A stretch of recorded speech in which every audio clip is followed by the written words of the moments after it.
Bienvenue sur notre chaîne YouTube. Ici, nous décortiquons l'actualité, débattons des sujets politiques brûlants et analysons les grandes questions de société. Si vous cherchez un espace où les idées s'affrontent et où l'information est au cœur des discussions, vous êtes au bon endroit. Ne manquez rien.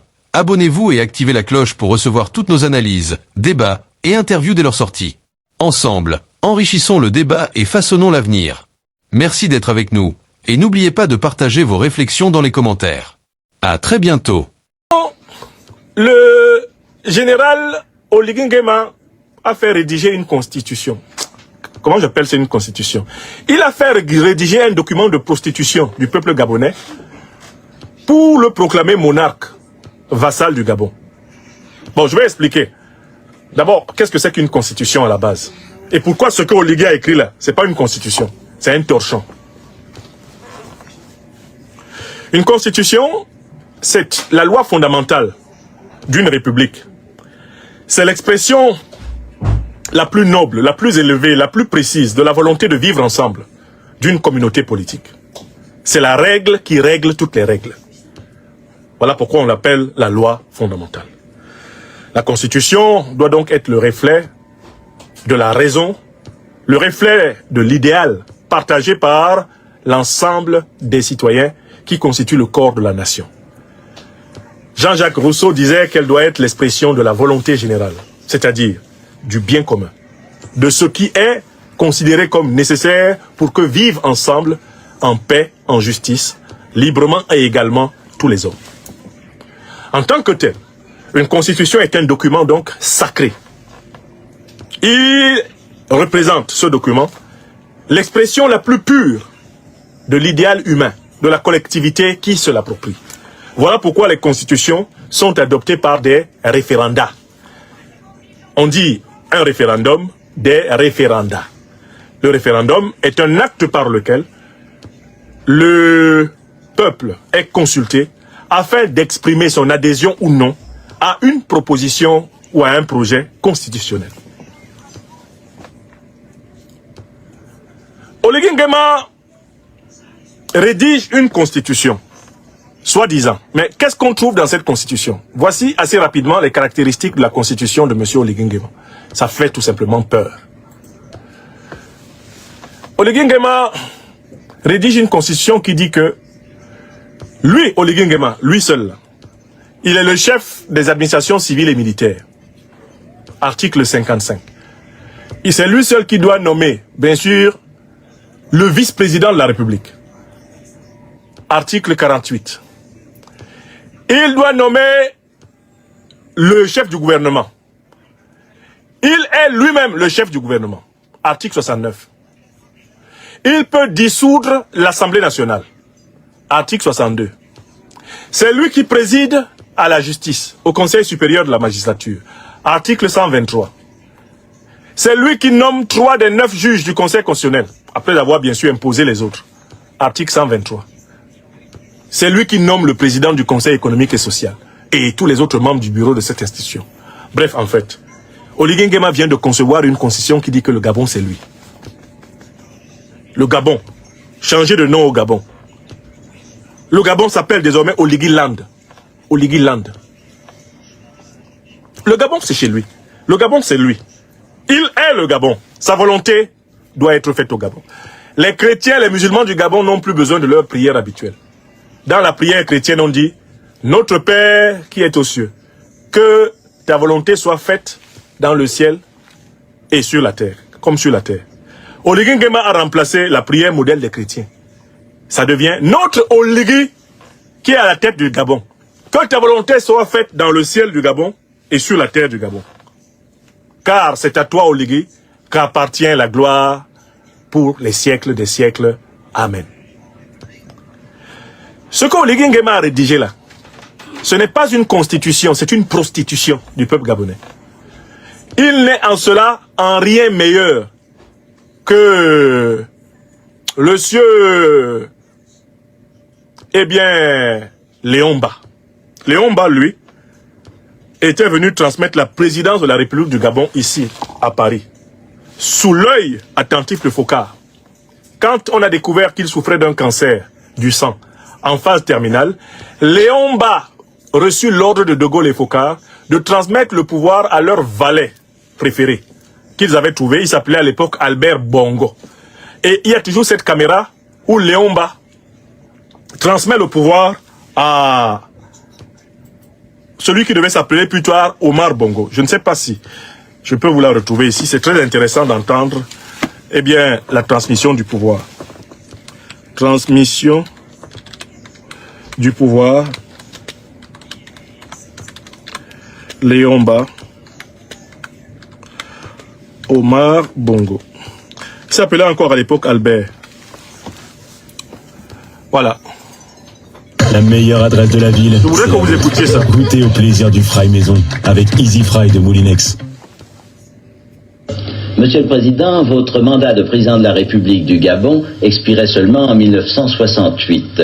Voudriez-vous nous expliquer quelle conjoncture et quelle intention de votre part explique ces élections anticipées du 19 mars? J'ai cru bon de convoquer l'Assemblée nationale. Il est en train de lire un texte. De consulter les membres du gouvernement et leur de demander s'il était possible et s'ils ne voyaient pas d'inconvénient à ce que nous apportons quelques amendements à la Constitution. Ils ont tous été d'accord. Et c'est ainsi que le président de la République sera élu au suffrage universel en même temps que le vice-président de la République. Écoutez, choisira lui-même. Que l'Assemblée nationale aura une durée de 7 ans au lieu de 5. Et il y a lieu de savoir que le Gabon veut faire son petit chemin, que le Gabon veut entrer dans le concert des nations et que le Gabon ne veut plus être appelé comme autrefois la Cendrillon. Pour cela, il faut une certaine continuité, une certaine stabilité. Or, la stabilité, la continuité ne peuvent être obtenues que si ceux qui commencent l'exécution d'un programme, exemple le plan régional, soit les mêmes. Ça vient. Il y a une mauvaise pub qui passe à ce moment-là. Ça va revenir.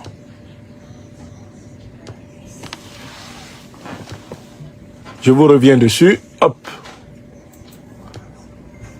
Je veux le moment où il transmet donc, pour ainsi dire, le pouvoir.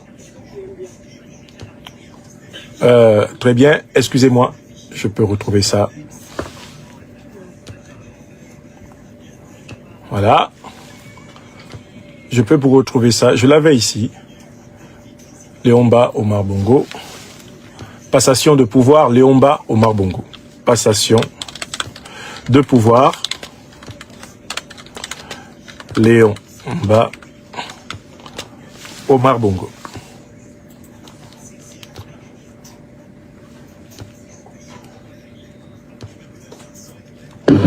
Monsieur le Président, vous levez la main droite et... Monsieur le Président, vous levez la main droite et dire « Je le jure ». Je le jure.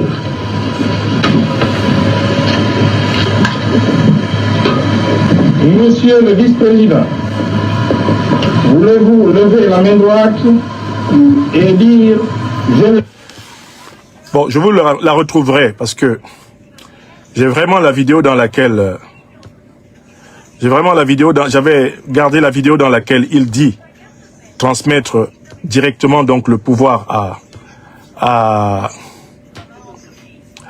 Omar Bongo. Je la retrouverai et je vous la mettrai sous la présente vidéo. Parce qu'il faut que vous la voyez. Bref, en fait, ce que je veux dire, c'est quoi? C'est que Oligui nous ramène exactement à la situation de Léomba et de Omar Bongo.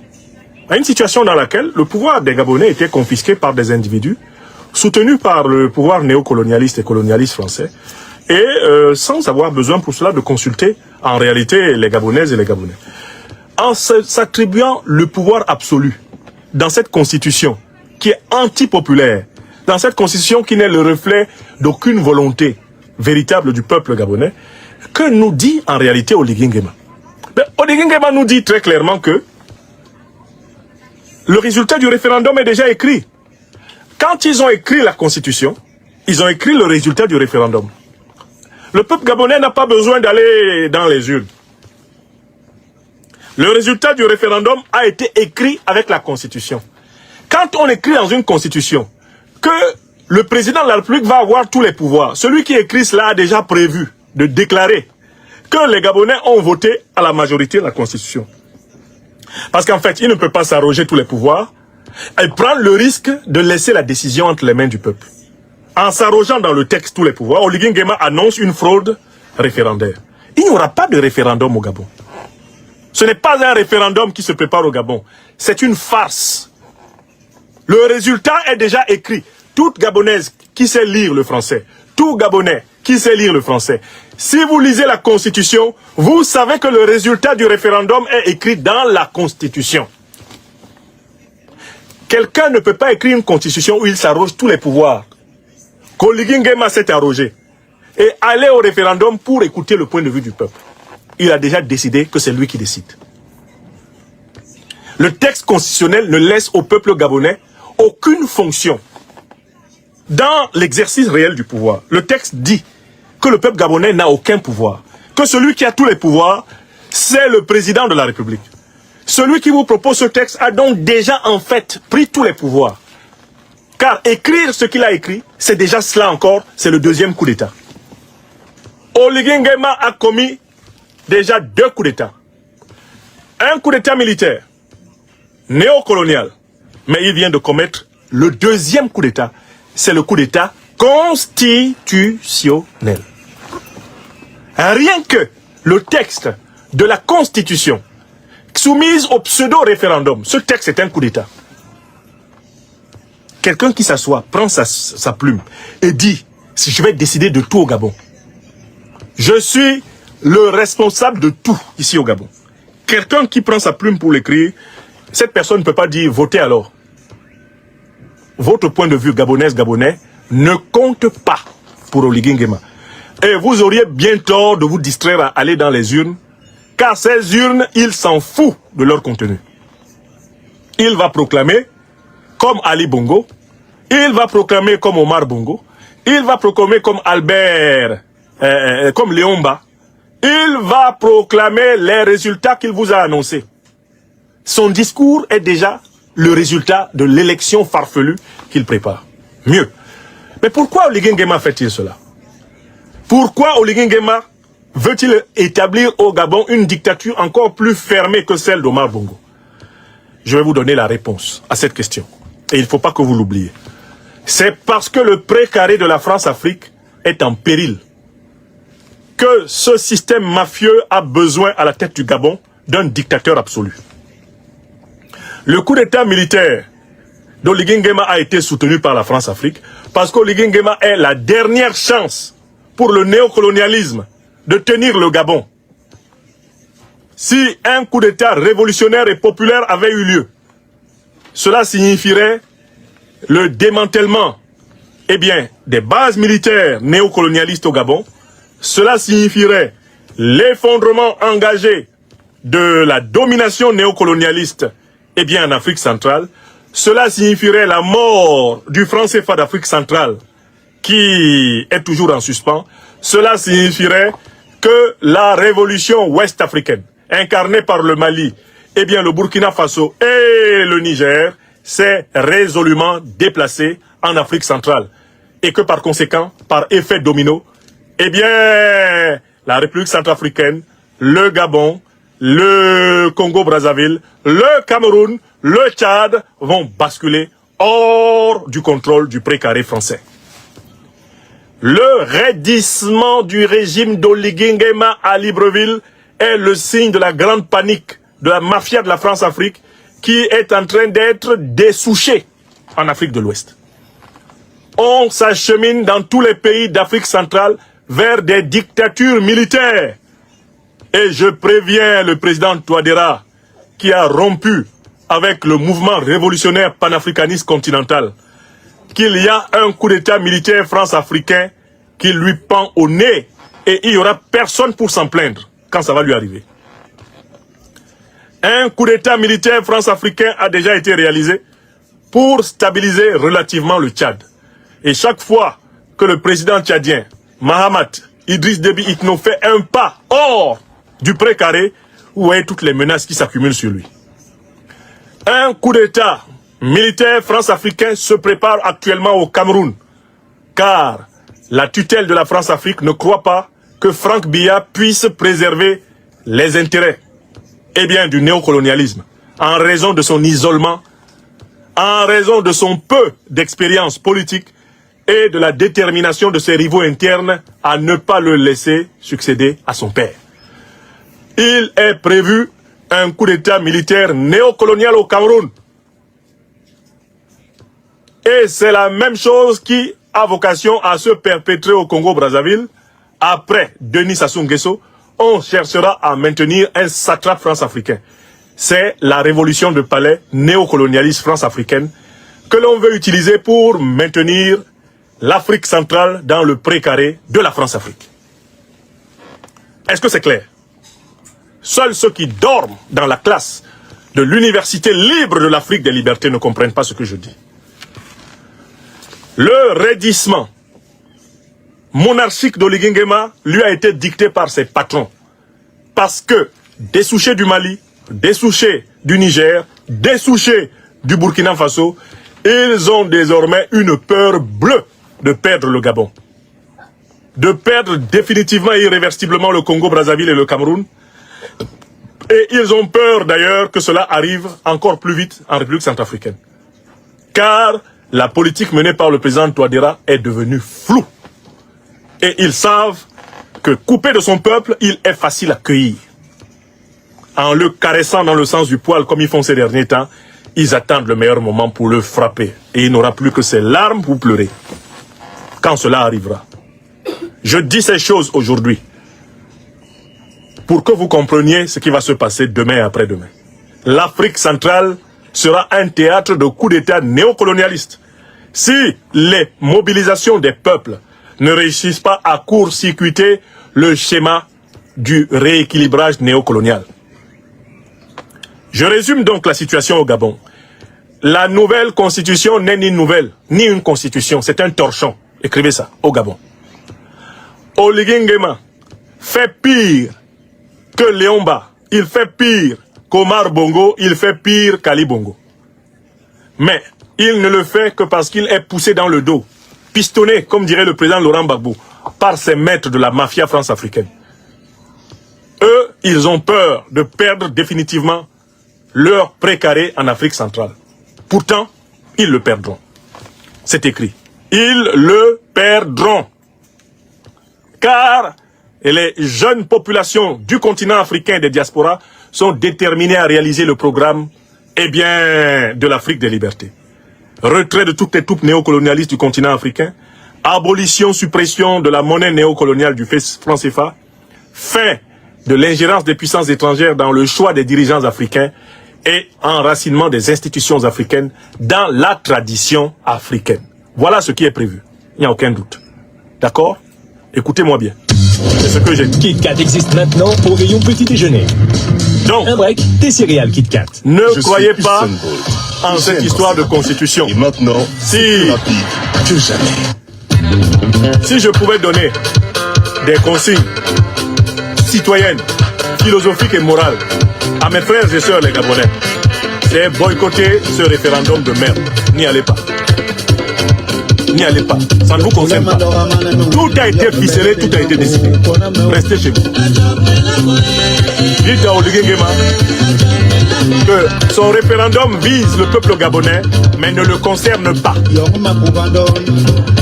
Dites au généralon Dansoman Oligui Nguema que son référendum et sa constitution torchon visent le peuple gabonais, mais ne le concernent pas.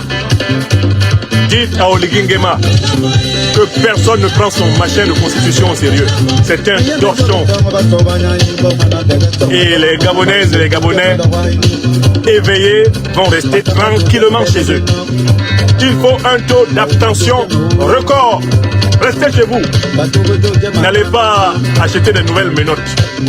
Oligui vous demande d'aller acheter de nouvelles menottes pour vous attacher. N'y allez pas. Restez chez vous.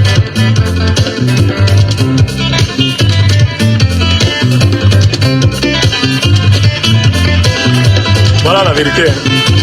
Wawarunga. Wawarumben. Oligui Wayize. Oligui Oneza. Wabodje. Oligui Nguema. Oligui Nguema on est à B mot à B.